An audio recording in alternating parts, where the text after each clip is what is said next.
as well as Ambry Thomas played in this rookie minicamp, Deommodore Lenoir, not Lenoir, Deommodore Lenoir was the standout corner because he had an interception during one-on-ones.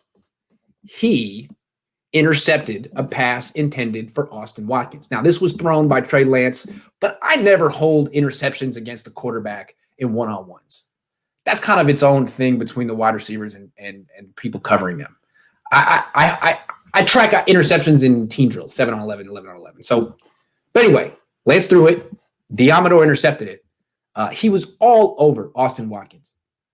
I'll get to Austin Watkins later, but all I know is that he wasn't beating Deommodore today, and neither was anyone in this practice. Maybe Brandon Ayuk will in starting NFL wide receivers, but in this practice, he was the right corner.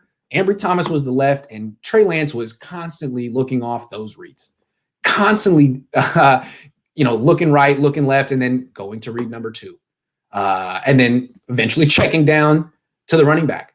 So both Deommodore, what I noticed from him is he looked more physical than Ambry. Ambry is bigger, longer, sleeker, faster.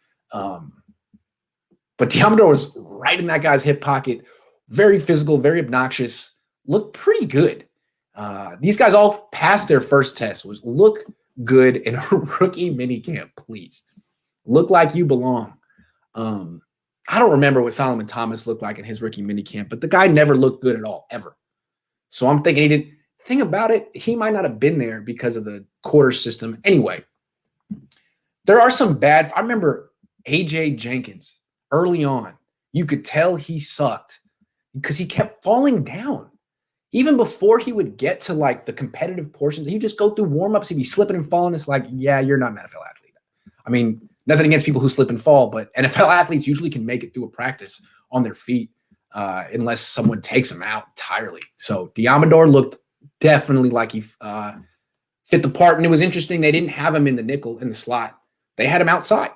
They had him and Ambry Thomas as their outside corners. So maybe that says something about what I think both have the capability to play nickel, but are going to start out on the outside, which is promising. Good to think that the Niners feel they can get some outside corners at that spot. That photographer you mentioned earlier must have been Michael Zagaris. Yes.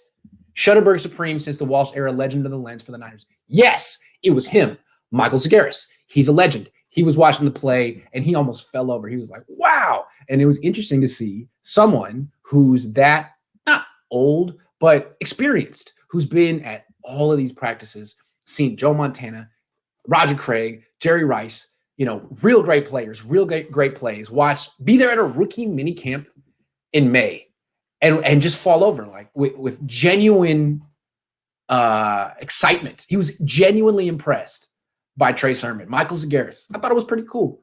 I marked it down. Thank you, Christopher. Appreciate it. Keaton says, are they allowing any media the rest of the rookie minicamp? Looking forward to seeing Lance in live 11-on-11 action and see his accuracy downfield. No, they're shutting us out. Now, to be fair, it's what they do every year. I went back and looked, and it's always been one day of media availability for rookie minicamp, and then they shut us down. Okay, so they're sticking to the script. I think it's too bad. I think they should be putting Trey Lance in front of the media as much as possible, but they're just doing what they've been doing, and they're not changing things up. So I understand it. That's it for me. We're out. The next time the media will be available, be invited to watch, will be for OTAs, which start in 10 days.